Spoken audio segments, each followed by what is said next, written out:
வணக்கம் சொந்தங்களே, எல்லாம் எப்படி இருக்கீங்க? நல்லா இருக்கீங்க அப்படின்னு சொல்லி நானும் நம்புறேன். இன்னைக்கான வீடியோ என்ன அப்படின்னு சொல்லி பார்த்தீங்கன்னா, எப்போ போலதான் ஃப்ரெண்ட்ஸ், ஒரு ரெசிபி 2 டிப்ஸ். அது மட்டும் இல்லாமல் இன்னைக்கு என்ன ரெசிபி பண்ண போறோம் அப்படின்னு சொல்லி கேட்டிங்கன்னா, அதாவது கத்திரிக்காய் புளிக்குழம்பு தான் ஃப்ரெண்ட்ஸ் பண்ண போகிறோம். கூடவே ஒரு 2 டிப்ஸ் கொடுத்துருக்கேன். வீடியோ புதுசாக பார்க்குற நண்பர்கள் நம்ம சேனலை சப்ஸ்கிரைப் பண்ணிக்கோங்க. வீடியோ பிடிச்சிருந்தா லைக் பண்ணுங்க. இன்னைக்கு சாரா பவுல என்னென்ன குறும்பு பண்ணாங்க, இன்னைக்கு ஹோல் டே எப்படி போச்சு அப்படிங்கிறத உங்கள்கிட்ட ஷேர் பண்ணிக்கிறேன். கூடவே பவுல எப்படி குளிக்கிறது இன்ட்ரெஸ்ட் காட்டுறாங்க அப்படிங்கிறதையும் உங்கள்கிட்ட ஷேர் பண்ணிக்கிறேன் ஃப்ரெண்ட்ஸ். வாங்க இன்னைக்கான வீடியோக்குள்ள போயிடலாம்.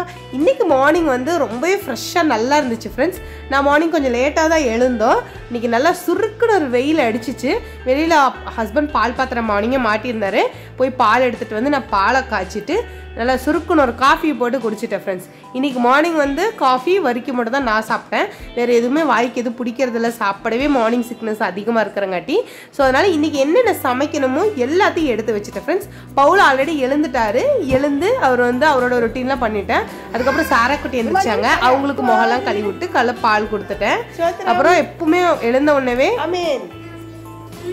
நாங்கள் சூத்திரம் சொல்லுவோம், அதையும் சொல்லியாச்சு. இங்கே குடிச்சிட்டு கப்பு போட்டு பாய்ச்சி கொச்சிச்சா? சரி சரி, ஊதுங்க ஊதுங்கன்னு இப்படி ஊதுற வரையும் விட மாட்டாங்க. ஸோ அவங்க எழுந்துட்டு அவங்களுக்கு கொஞ்சம் வயிற்று கொடுத்த உடனே அவங்க அப்பா பவுல் எல்லாரும் சேர்ந்து 3 பேரும் எழுந்துட்டாங்க. எழுந்து படம் பார்க்க ஆரம்பிச்சிட்டாங்க. பவுல் பாருங்க, அவரு முன்னாடி எழுந்துட்டாரு. அதுக்கப்புறம் தான் சாரா குட்டி எழுந்திரிச்சாங்க. பவுல் எழுந்து ஃபர்ஸ்டே பால் குடிச்சாச்சு. அவங்க படம் பார்த்துட்டு இருக்கட்டும். அதுக்குள்ள நம்ம இன்னைக்கான ரெசிபி ஃபர்ஸ்ட் பாத்திரலாம். இடையில பவுல் தான் இன்னைக்கு தேடி தேடி வந்துட்டு இருந்தாரு. என்ன பண்றீங்க பவுல்?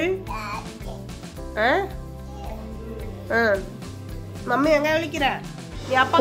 சமத்தா போயிடுவாரு. வாங்க இன்னைக்கான ரெசிபி ஃபர்ஸ்ட் பாத்திரலாம். ஃபர்ஸ்ட் கத்திரிக்காய் புளி குழம்பு பண்றதுக்கு மசாலா ஆட்டுறதுக்கு ரெடி பண்ணிடலாம். அதுக்கு ஒரு வானல்ல எண்ணெய் வச்சு மிளகு, சீரகம், சோம்பு ஒரு கொஞ்சமாக போட்டுக்கோங்க ஃப்ரெண்ட்ஸ். குழம்பு ரொம்பவே நல்லா இருக்கும், மணமாகவும் இருக்கும். ஒரு 2 பல் பூண்டும், ஒரு 100லேருந்து 150 கிராம் சின்ன வெங்காயமும், அதுக்கப்புறம் கருவேப்பிலையும் கொஞ்சம் உப்பும் சேர்த்து நல்லா வதக்கி விட்டுருங்க ஃப்ரெண்ட்ஸ். நல்லா இது வந்து வதங்கி வரணும். புளிக்குழம்புக்கெல்லாம் வந்து பெரிய வெங்காயத்தை விட சின்ன வெங்காயம் போட்டால் நல்லாயிருக்கும். நான் ஒரு பெரிய வெங்காயம் சேர்த்துருக்கேன் ஃப்ரெண்ட்ஸ். கூடவே புளி வந்து ஒரு பெரிய நெல்லிக்காய் அளவும் 2 நெல்லிக்காய் அளவே ஊற வச்சுருக்கேன். கூடவே 2 தக்காளி வந்து எடுத்துருக்கோம் ஃப்ரெண்ட்ஸ். 2 தக்காளியும் நல்லா வந்து கொஞ்சம் பொடி பொடியாக கட் பண்ணி எடுத்துக்கலாம். கட் பண்ணி அதையும் இதோட ஆட் பண்ணிக்கலாம் ஃப்ரெண்ட்ஸ். தக்காளி லேசாக உடஞ்சி வரணும், ரொம்ப உடஞ்சி வர வேண்டிய அவசியம் கிடையாது. ஓரளவுக்கு வதங்கி வந்தால் போதும். அதுக்கப்புறம் நம்ம வந்து தேங்காய் போட்டுடலாம் ஃப்ரெண்ட்ஸ். தேங்காய் எப்படி எடுக்கிறது அப்படின்னு சொல்லிட்டு ஒரு வீடியோ நான் ஆல்ரெடி கொடுத்துருக்கேன். இருந்தாலும் இதில் நான் வந்து ஷேர் பண்ணுறேன். டிப்ஸ் 40 டிப்ஸ் கொடுத்துருக்கேன், அதில் இருக்கும். தேங்காய் எடுக்கிறதா ஃப்ரெண்ட்ஸ், தேங்காய் தோன்றதா பெரிய டாஸ்காக இருக்கும். அதுக்கு வந்து நீங்கள் ஃபஸ்ட்டு என்ன பண்ணிக்கணும் அப்படின்னா, இந்த மாதிரி விரிசல் கோடு மாதிரி இப்படி போட்டு விட்டுக்கணும். ஒரு கோடு போட்டுட்டு 2 நிமிஷம் கழிஞ்சு நீங்கள் வந்து இப்படி தோண்டிங்கன்னா ஈஸியாக வந்துடும் ஃப்ரெண்ட்ஸ். தேங்காய் வந்து உளிக்கிறது இல்லை, அதாவது தோன்றது வந்து நமக்கு வந்து ரொம்ப ஈஸி. கையிலலாம் எதுவும் பட்டுக்காது, ரொம்ப ரிஸ்கெல்லாம் எடுக்கல ஃப்ரெண்ட்ஸ். லேசாக இப்படி வந்து நான் வந்து ஒரு நெம்புனேன் அப்படின்னா வந்துடும். மெயினாக வந்து இந்த அடியில் இருக்கும் பார்த்தீங்கன்னா, நடுவில் சென்டரில் இருக்கிற தேங்காய், அது வர்றது ரொம்ப ரிஸ்க்காக இருக்கும். அதையும் நம்ம ஆல்ரெடி கீரல் போட்டு விட்டங்காட்டியும் லேசாக அப்படி நெம்புறோம் அப்படின்னா பக்காவும் வந்துடும் ஃப்ரெண்ட்ஸ். இந்த டிப்ஸை நீங்கள் கண்டிப்பாக ஃபாலோ பண்ணி பாருங்கள். ஹெல்ப்ஃபுல்லாக இருந்ததுன்னா கண்டிப்பாக கமெண்ட் பண்ணுங்கள் ஃப்ரெண்ட்ஸ். தேங்காய் தோணுனதுக்கப்புறம் நல்லா வாஷ் பண்ணிக்கலாம். வாஷ் பண்ணதுக்கப்புறம் கொஞ்சம் பொடி பொடியாக, என்னோடய மிக்ஸி ஜாருக்கு வந்து கொஞ்சம் பெருசாக போட்டாலுமே நல்லா அரையும். அதுக்கு ஏற்ற மாதிரி வந்து நான் வந்து தேங்காய் எடுத்துகிட்டு அதுக்கப்புறம் நல்லா அதோடையும் மசாலாவோடையும் நல்லா மிக்ஸ் பண்ணிக்கிறோம் ஃப்ரெண்ட்ஸ். நம்ம ஆட்டுறதுக்கு உண்டானதே. ஏன்னா நல்லா கொஞ்சம் தண்ணி வந்து இஞ்சிடணும், அதுக்காகத்தான். துருவியும் போடலாம். நான் வந்து காலையிலேருந்து குழந்தைங்கள வச்சுட்டு சமைக்கிறதே பெருசு. ஸோ அதனால் வந்து அறுத்து தான் போடுவேன். அதுக்கப்புறம் மல்லித்தூள் 2 ஸ்பூன், மிளகாத்தூள் 1 ஸ்பூன், உப்பு, குழம்பு மிளகாய் தூள் இல்லை சாம்பார் தூள் 1 ஸ்பூன் போட்டுக்கோங்க. எல்லாம் போட்டுட்டு அடுப்பை வந்து மீடியம் ஃப்ளேமில் வச்சுட்டு நல்லா வந்து வதக்கி விட்டுக்கோங்க, பச்சை வாசம் லேசாக போகிற அளவு. ஏன்னா நம்ம வந்து காரம் சேர்த்துட்டு மசாலாட்டி குழம்பு வச்சா ரொம்பவே நல்லாயிருக்கும். அடுத்து நம்ம வந்து கத்திரிக்காய் வந்து அறுத்துடலாம். இப்படி ஒரு கத்திரிக்காவை 4ஆக வந்து இப்படி கட் பண்ணிக்கோங்க ஃப்ரெண்ட்ஸ். இப்படி 4ஆக கட் பண்ணும்போது உள்ளே ஏதாவது பூச்சி புழு இருந்தால் கூட நமக்கு தெரிஞ்சிடும். கத்திரிக்காயை வாஷ் பண்ணிவிட்டு அதுக்கப்புறம் கட் பண்ணுங்கள் ஃப்ரெண்ட்ஸ். நல்லா கட் பண்ணி எடுத்துகிட்டு நம்ம வந்து அடுப்பில் வந்து சட்டி வச்சிடலாம். நல்லா ஃபஸ்ட்டு வந்து கத்திரிக்காய் போட்டுக்கலாம் ஃப்ரெண்ட்ஸ். கத்திரிக்காயில் இருக்கிற தண்ணி இல்லைன்னா பிரச்சனை இல்லை. ஃபஸ்ட்டு தண்ணி இருந்துச்சு அப்படின்னா ஃபஸ்ட்டு ட்ரையாக வந்து கத்திரிக்காய் நல்லா வதக்கி விட்டுக்கோங்க ஃப்ரெண்ட்ஸ். அதில் இருக்கிற தண்ணியெல்லாம் நல்லா இஞ்சிடணும். ஏன்னா நம்ம வந்து எண்ணெய் கத்திரிக்காய் தான் பண்ண போகிறோம். இப்போ எண்ணெய் ஊற்ற போகிறோம், இப்போ ரொம்ப நம்ம மேலே தெரிக்கும். அதுக்காக ஃபஸ்ட்டு வந்து நம்ம ட்ரையாக வந்து நல்லா வதக்கி விட்டுறலாம். வதக்கினதுக்கப்புறம் எண்ணெய் ஊற்றிக்கலாம் ஃப்ரெண்ட்ஸ். எண்ணெய் கொஞ்சம் தாராளமாக தான் தேவைப்படும். தாராளமாக தான் ஃப்ரெண்ட்ஸ் நமக்கு தேவைப்படும். தேவையான அளவு நம்ம எண்ணெய் ஊற்றி நல்லா வதக்கி விட்டுறணும் ஃப்ரெண்ட்ஸ். கத்திரிக்காய் வந்து எண்ணெயிலே வதங்கினா தான் வந்து நமக்கு வந்து நல்லாயிருக்கும். நம்ம இதிலே ஆட்டி ஊற்ற போகிறோம். கத்திரிக்காய் மட்டும் தனியாக வதக்கி எடுத்து வச்சு பண்ண போகிறதில்ல. இப்போ நம்ம புளி ஊற்றிக்கலாம் ஃப்ரெண்ட்ஸ். வெண்டைக்காய் புளி குழம்பு பண்ணுற மாதிரி தான் புளியை நல்லா கரைச்சி நம்ம இதோடய சேர்த்து ஊற்றிக்கலாம். இது வந்து ஒரு கொதி வரக்கு அதுக்கு முன்னாடி கொஞ்சமாக மஞ்சள் தூளும் உப்பும் சேர்த்துக்கலாம் ஃப்ரெண்ட்ஸ். இதை ரெண்டையும் சேர்த்துட்டு நல்லா மிக்ஸ் பண்ணி விட்டுட்டு அதுக்கப்புறம் நம்ம வந்து இதை வந்து ஒரு கொதி வர அளவுக்கு விட்டுறலாம். லேசாக ஒரு கொதி வரட்டும். அதுக்குள்ளே நம்ம வந்து மசாலா ஆட்டி எடுத்துகிட்டு வந்துடலாம். மிக்ஸி ஜாரில் மாற்றிட்டு நல்லா பேஸ்ட்டாக அரைச்சிக்கோங்க ஃப்ரெண்ட்ஸ். நல்லா பேஸ்ட்டாக அரைச்சதுக்கப்புறம் இதோடு மிக்ஸ் பண்ணிவிட்டு எல்லாமே வாஷ் பண்ணி அந்த தண்ணி தேவையான அளவு நம்ம தண்ணி ஊற்றி நல்லா மிக்ஸ் பண்ணிக்கோங்க. நமக்கு வந்து ரொம்ப தண்ணியாக இருக்கக்கூடாது ஃப்ரெண்ட்ஸ். கொஞ்சம் வந்து கெட்டியாக தான் இருக்கணும் குழம்பு. நல்லா இது வந்து ஒரு கொதி வரணும். நல்லா கொதி வந்தால் தான் நமக்கு வந்து உப்பு காரம் பார்க்க முடியும். கத்திரிக்காயிலையும் நல்லா கொதி வந்துடலாம் ஃப்ரெண்ட்ஸ். கத்திரிக்காய் குறையவே செய்யாது. ஏன்னா இந்த மசாலா ஆட்டி ஊற்றி புளி ஆட்டி ஊற்றி அதுக்கப்புறம் நம்ம குழம்பு பண்ணாதான் இந்த மசாலாவோட டேஸ்ட்டு புளியோட டேஸ்ட்டெல்லாம் அந்த கத்திரிக்காயில் இருக்கும். காரம் கம்மியாக இருக்குது. அதனால் வந்து நான் வந்து 1/2 டீஸ்பூன் வந்து மிளகாய்த்தூள் போட்டுக்கிறேன். தேவையான அளவு உப்பும் பார்த்து போட்டுக்கலாம். ஒரு கொதி வந்தாலே நமக்கு தெரிஞ்சிடும். நல்லா மிக்ஸ் பண்ணி விட்டதுக்கப்புறம் தேவையான அளவு கொத்தமல்லி தழை தூவி விட்டுட்டு நம்ம ஒரு 2 நிமிஷம் மூடி வச்சு எடுத்துக்கலாம் ஃப்ரெண்ட்ஸ். கொதி அடங்கினதுக்கப்புறம் கொத்தமல்லி போடணும்னு சொல்லுவாங்க. ஆனால் நான் இந்த ஸ்டேஜில் எப்பவும் கொத்தமல்லி போட்டு நல்லா மிக்ஸ் பண்ணி மூடி வச்சு எடுத்துட்டோம் அப்படின்னா குழம்போடு நல்லா மிக்ஸ் ஆகிடும். தனியாக வந்து கொத்தமல்லி தழை எடுத்து வைக்கவே மாட்டாங்க. குழம்போடு நல்லா சேர்ந்துடும். அப்படியே சாப்பிட ஆரம்பிச்சிருவாங்க. அதனால் வந்து குழந்தைங்களா இருந்தாலும் பெரியவங்களா இருந்தாலும் என் ஹஸ்பண்ட் வேஸ்ட் பண்ணாமல் சாப்பிடுவாங்க. அதனால தான் நான் முன்னாடியே ஆட் பண்ணிப்பேன். நல்லா கொதிச்சு குழம்பு வந்து அதோட கார லேசாக நம்ம போட்டிருக்கோம் ஆயிடுச்சு. இருந்தால் கூட ஒருக்கா மூடி வச்சு எடுத்து எண்ணெய் மேலே வரும்போது தான் புளிக்குழம்போட டேஸ்ட்டே பக்காவாக இருக்கும் ஃப்ரெண்ட்ஸ். நல்லா வந்து கொதி வந்து மேலே வந்து கொதிச்சு மேலே வந்துடுச்சு. இதுக்கப்புறம் எண்ணெய், கடுகு, கருவேப்பிலை, கடலைப்பருப்பு, கொஞ்சம் வந்து பெருங்காயத்தூள் போட்டுக்கோங்க ஃப்ரெண்ட்ஸ். தாளிக்கும் போது பெருங்காயத்தூள் போட்டுக்கிட்டிங்கன்னா ரொம்பவே நல்லது. நல்ல ஜீரணமாகும். குழந்தைங்களுக்கு கொடுக்கும்போது சரி, பெரியவங்களுக்கு கொடுக்கும்போது சரி. அதனால் என்ன தாளிப்பாக இருந்தாலும் அதில் நான் லேசாக பெருங்காயம் சேர்த்துக்கோங்க ஃப்ரெண்ட்ஸ். நல்லா மிக்ஸ் பண்ணி விட்டுட்டு நம்ம ஒருக்கா உப்பு காரம் பார்த்துட்டு ரெடியாக இறக்கிடலாம் ஃப்ரெண்ட்ஸ். இப்படி தான் ஃப்ரெண்ட்ஸ் நான் கத்திரிக்காய் புளிக்குழம்பு பண்ணுவேன். இதெல்லாம் கொதிச்சு வரும்போதே கத்திரிக்காயும் வெந்து வந்துடும். ரொம்ப குழையவெல்லாம் செய்யாது. நல்ல எண்ணெய், அந்த புளிப்பு, மசாலாலாம் போட்டு ரொம்பவே டேஸ்ட்டாக இருக்கும் ஃப்ரெண்ட்ஸ். பவுலும் எழுந்து சாராவும் எழுந்ததுக்கப்புறம் குழம்பானதுக்கப்புறம் 2 பேர்த்தையும் குளிக்க வச்சுட்டேன். அந்த 2 பேரும் குளிச்சாச்சு. குளிச்சு ட்ரெஸ் மாற்றிட்டு ஆடிட்டு இருந்தாங்க. பாருங்கள், மாத்திரை எடுத்து ஆடிட்டு இருந்தாங்க. அந்த மாத்திரை வாங்குறதுக்குள்ளே ஒரு வழியாயிடுச்சு.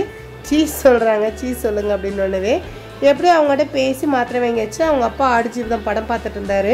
காலையில் ஆல்ரெடி முன்னக்கு நாள் டவுன்லோட் பண்ணி பார்த்துட்டு இருந்தார். அதுக்கப்புறம் நான் அவங்களுக்கு சாதம் போட்டு கொடுத்துட்டேன். கத்திரிக்காய் குழம்போட சாரா பவுலும் சாப்பிட்டாங்க. சாரா கொஞ்சம் சாப்பிடல. ஏன்னா காலையில் எழுந்தோடனே பால் குடித்து சத்துமாவை சாப்பிட்ருக்காங்க. ரொம்ப நேரம் ஆகலை. அதனால் கொஞ்சம் நேரம் கழிஞ்சு தான் சாப்பிடுவாங்க. பவுலு பையன் கொஞ்சம் அவங்க அப்பாவை டிஸ்டர்ப் பண்ணிவிட்டு அப்படியே சாப்பிட்டு இருந்தார். சாரா குட்டி ஊஞ்சல் ஆடிட்டு இருந்தாங்க. கொஞ்சம் தான் பவுல் சாப்பிட்டாங்க. அதுக்கப்புறம் நான் சாப்பிடும்போது பவுலுக்கும் சேர்த்து ஊட்ட வச்சேன். பார்த்திங்களா ஆட்டத்தை இப்போல்லாம் சார் ஒரு இடத்துல உட்காந்து சாப்பிட்றது கிடையாது. ரொம்ப ஆட்ட ஆட ஆரம்பிச்சிட்டாரு. பாருங்கள், ஊஞ்சல் ஆடிட்டே வந்து நான் சாப்பிடும்போது ஒரு ஆசைக்கு தான் ஒரு 4 அவர் வாங்கிட்டாரு. அதான் அவரே சாப்பிடணும் என் கையில் கொடுன்னு கேட்டார். நான் கொடுக்கல. நான் கொஞ்சம் சாப்பிட்டு அப்படியே நான் விட்டுட்டேன். 2 வாயை இடையில ஊட்டி விடுவேன். நான் சாப்பிடும்போது வந்து கொட்டி இறச்சிருவார், அள்ளி இறச்சிருவார். அதனாலே மோஸ்ட்லி இவங்க தூங்குறப்ப சாப்பிட்றது நம்மளை சாப்பிடவே விட மாட்டாங்க. குழந்தைங்க வந்து அப்படித்தானே இல்லைங்களா. அதுக்கப்புறம் ஆடி ரொம்ப டயர்ட் ஆகிட்டார். அதுக்கப்புறம் பவுல் வந்து தொட்டியில் படுக்க வச்சு தூங்க வச்சுட்டேன். ஸ்ப்ரிங்கெல்லாம் அது வாங்கணும். அதுக்கப்புறம் நான் இப்படியே ஆட்டியே குழந்தைங்க வந்து நல்லா தூங்க வச்சுட்டேன். அவரும் தூங்கிட்டார். ஆஃப்டர்நூனுக்கு மேலே ஆகிடுச்சு. உடனே நான் வந்து முன்னாடியே வந்து எல்லாத்தையும் தொடச்சி எல்லாத்தையும் வெளியிலலாம் நீட் பண்ண வேண்டிய வேலையும் பண்ணிட்டேன். நிறைய துணி இருந்தது ஃப்ரெண்ட்ஸ். 3-4 துணி இருந்தது. அதையெல்லாம் நான் மடிக்க முடியாமல் இருந்தது. பயங்கர காஃப் இருந்தது. இரும்பிகிட்டே இருந்தேன். அதனால வந்து துணி உடம்பே சரியில்லை. அதனால் மடிக்க முடியல. துணி ஒதுக்கி வைக்கிற வேலை அதுதான் இல்லைங்களா. அதுக்கப்புறம் மிஷின் போட்டு விட்டுட்டு நான் வந்து ஆஃப்டர்நூனுக்கு மேலே ஈவினிங் ஆகிடுச்சு ஃப்ரெண்ட்ஸ். இப்போ வந்து சாப்பிட்றதுக்கு நான் வந்து கொஞ்சம் போட்டி வறுத்துக்கலாம் அப்படின்னு சொல்லிட்டு வறுத்துக்கிட்டேன். என்னது இது சொன்ன?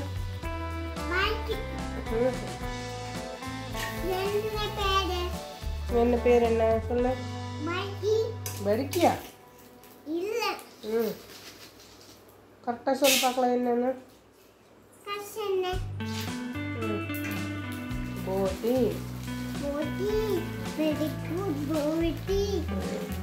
மம்மு சாப்பிட்றேன். எப்போ போட்டி போட்டாலும் சேர்த்து தான் போடுவேன். கொஞ்சம் குழந்தைங்களும் சாப்பிடுவாங்க. வெளியில் நம்ம வாங்கி கொடுக்கறதோட நம்ம வீட்டில் எப்போ தேவையோ அப்போ வந்து போட்டுக்கிறது ரொம்பவே நல்லது ஃப்ரெண்ட்ஸ். நம்ம சாப்பிடே பவுல் எழுந்துட்டாரு. பாருங்க. பேர் என்ன சொல்லு? போட்டி. சரி சாப்பிடு, நீ சாப்பிடு. ரொம்ப திங்கிறியா?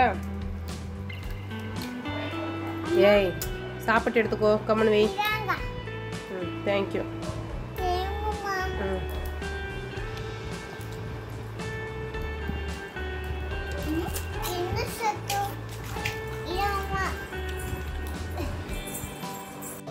என்னாச்சு?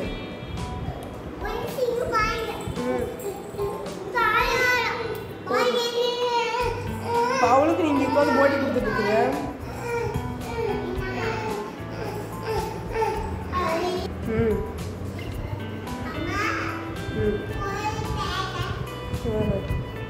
பவுல் எழுந்த உடனே தொட்டிலே அவங்களுக்கு வந்து கொடுத்து அடுக்க வச்சுருந்தாங்க. அதுக்குள்ளே சாப்பிட்டு எழுந்திரிச்சிட்டேன். ரெண்டுங்களும் எழுந்த உடனே ஆட்டத்தை பார்த்தீங்களா? 2 பேரும் எழுந்து ஆடிட்டு கிடந்தாங்க. அது சைக்கிளை திருப்பி போட்டு கையை இடையில வச்சுக்குவான் அப்படின்னு சொல்லி நமக்கு தான் பயமாக இருக்குது. அதுக்கப்புறம் எழுத சொல்லிட்டேன். நல்லா போட்டு சைக்கிளை 2 கழி பண்ணுறாங்க. அதுக்கப்புறம் பெட்ஷீட்லாம் மடிக்கிறதுக்காக எல்லாத்தையும் எடுத்து மறுபடியும் சாயங்காலம் இருக்கும் அதில் மடிக்கலான்னா வந்துட்டார் சாரு. வந்து குச்சி விளையாண்டுட்டு இருந்தார். இவருக்கு மெத்தையில் விளையாடுறதுன்னா எங்கள் 2 பிள்ளைங்களுக்கும் ரொம்ப இஷ்டம்தான். அதுக்கப்புறம் சரி துணியை மடிக்கலாம், சாப்பிட்டு வீடெல்லாம் கொஞ்சம் நீட் பண்ணதுக்கப்புறம் சரி துணியை மடிக்கலாம் அப்படின்னு சொல்லிட்டு நானும் உட்காந்துட்டேன். பாருங்கள், சாரா குட்டி அந்த துணியை போடுறது என்ன, எடுக்கிறது என்ன, அதோடய குமிஞ்சு அவங்களால எடுக்க முடியல. பொம்மை தொப்பியெல்லாம் போட்டு ஆடிட்டு இருந்தாங்க. எப்படியோ நம்மளை வேலை செய்ய விட்டால் போதும் அப்படின்னு சொல்லிட்டு நானும் விட்டுட்டேன். இடையில பண்ணிட்டு இருக்கும்போது இது வீடியோ எடுத்தேன். குமியும் போதெல்லாம் அந்த கிளாத் கீழே விழுந்துட்டு இருந்தது. பயங்கர சிரிச்சிட்டு இருந்தாங்க. பவுலும் இடையில வந்து எல்லாம் நோண்டிட்டு இருந்தாங்க. எப்படி துணியெல்லாம் பக்காவாக மடித்து எல்லாம் எடுத்து வச்சுட்டு இந்த ரூமையும் நீட் பண்ணிட்டேன் ஃப்ரெண்ட்ஸ். அப்போ தான் நமக்கு ஒரு திருப்தியே. அதுக்கப்புறம் துணி வாஷிங் மிஷினில் போட்டதும் முடிஞ்சிருச்சு. அதையும் எல்லாத்தையும் எடுத்து வச்சுட்டேன். அவங்க அப்பா வந்தாருன்னா காய போட சொல்லலாம், இன்னைக்கு கொஞ்சம் ஹெல்ப் பண்ண சொல்ல அப்படின்ட்டு. அதுக்கப்புறம் பாத்திரம் கழுவ வேண்டிய வேலை இருந்தது. இன்றைக்கி நிறைய பாத்திரம் ஆகிடுச்சு ஃப்ரெண்ட்ஸ். அதான் காஃப் இல்லைங்களா, அதனால் கொஞ்சம் உடம்பு டயர்டாக இருந்தங்காட்டி எதுவும் பண்ண முடியல. வீடியோலாம் எடிட் பண்ணிவிட்டு அது போட்டுட்டு செஞ்சுட்டு பிள்ளைங்களை பார்த்துட்டே இருந்துட்டேன். பவுல் ரொம்ப அழுதுகிட்டே இருந்தார் இன்றைக்கி. ஒரு பாத்திரத்தை கழுவிட்டு பசங்களை குளிக்க வைக்க ஆரம்பிச்சிட்டேன்.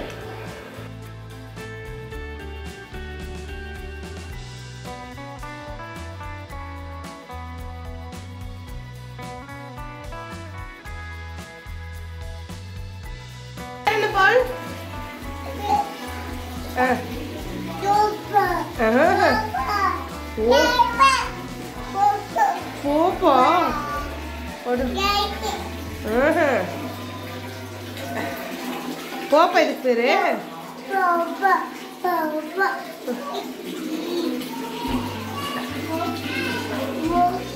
பவுல் குடு. தேய்ச்சுக்கோ, உடம்புல தேய்ச்சுக்கோ, உடம்புல தேய்ச்சுக்கோ.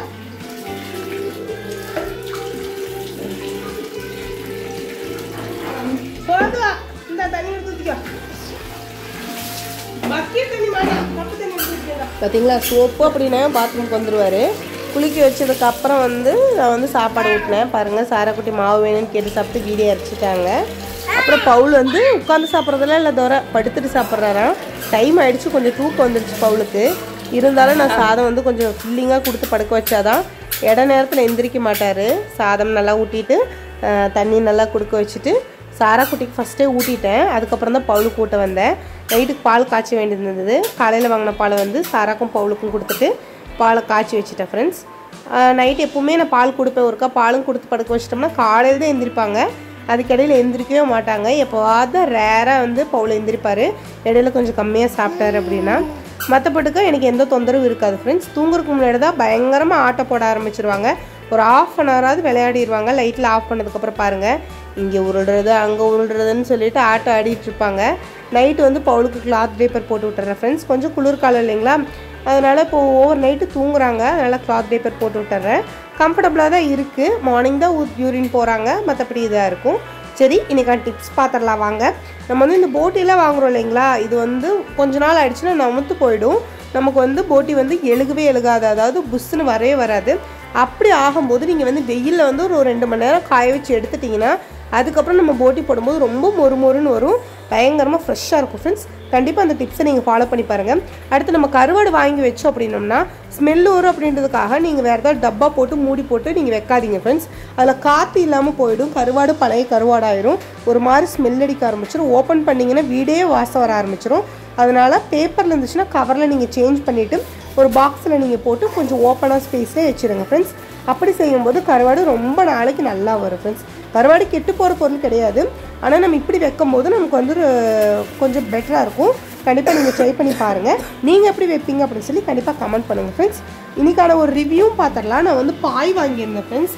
சந்தையில் பாய் வாங்கியிருந்தேன், தேவைப்பட்டது. ஆன்லைன்லேயும் ஒன்று ஆர்டர் போட்டிருக்கேன், அது நாளைக்கு வந்துடும். சந்தையில் வந்து இந்த பாய் வந்து 150 ரூபா சொன்னாங்க. ஒன்று நூல் பாய் தான் வாங்கியிருந்தேன் ஃப்ரெண்ட்ஸ். 2 பாய் 250 ரூபாய்க்கு வாங்கியிருந்தோம். பாய் பழசெல்லாம் தூக்கி வீசிட்டோம். அப்புறம் புதுசு இந்த குழந்தைங்களுக்காக வாங்கியிருந்தோம். அவங்க அப்பாவும் நம்மளால கீழே தானே படுக்கிறோம் இல்லைங்களா, இன்னும் டெலிவரி சமயமும் நமக்கு வந்து நம்ம வீட்டுக்கு ஆளில் வரும்போது தேவைப்படும் அப்படின்னு சொல்லிட்டு பிளாஸ்டிக் பாய் ஆர்டர் போட்டிருக்கேன், நூல் பாய் ஆர்டர் போட்டிருக்கேன். ஒர்த்து தான் ஃப்ரெண்ட்ஸ், நம்ம ஆன்லைனில் ஆர்டர் வாங்குறத விட ஒர்த்து தான். ஆனால் கொஞ்சம் சின்னதாக இருக்கிற மாதிரி எனக்கு ஃபீல் ஆச்சு. உங்களுக்கு எப்படி ஃபீல் ஆச்சு அப்படின்னு சொல்லி கண்டிப்பாக கமெண்ட் பண்ணுங்கள். அவ்வளோதான் ஃப்ரெண்ட்ஸ், இன்றைக்கியான வீடியோ முடிஞ்சிருச்சு. வீடியோ பிடிச்சிருந்தா லைக் பண்ணுங்கள், நம்ம சேனலை சப்ஸ்கிரைப் பண்ணிக்கோங்க. உங்களோட கருத்துக்களை கண்டிப்பாக கமெண்ட் பண்ணுங்கள். நாளைக்கான வீடியோவில் பார்க்கலாம் friends. Okay friends, love you guys, bye, thanks for வாட்சிங்.